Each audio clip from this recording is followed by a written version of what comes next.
being on the road comes at a cost. We did a trip to Cape York just recently, and like the price of fuel was that was a killer. In Darwin, the price of fuel has taken some by surprise. Do you usually have to pay that much? Nope. There's nothing we can do. Either we pay for it or we don't. Prices in Perth are going up even faster. We just dropped $100 on fuel. That's a big change in our budget for the month. We've seen a pretty dramatic increase. Yeah, I think it dropped a little bit and then went straight back up again. Russia's war in Ukraine caused petrol prices to soar. A 6-month pre-election promise, which cut the fuel excise in half, ended at the end of September.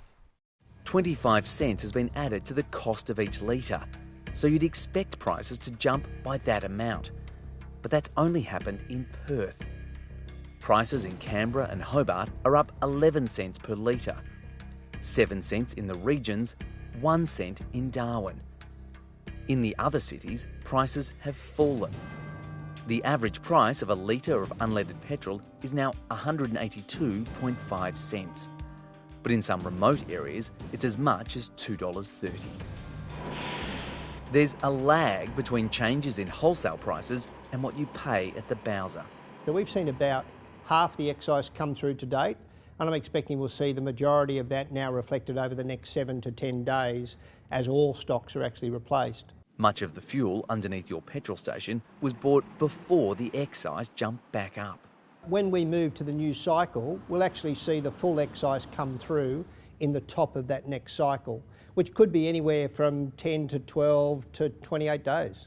And global prices have been falling, down almost a quarter from July over fears of a global recession. But the other factor, which is also outside of our hands, is what's happening with the Australian dollar.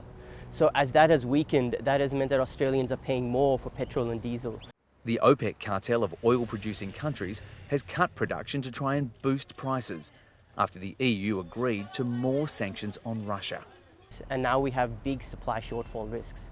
And that's what's driving market sentiment right now and higher oil prices.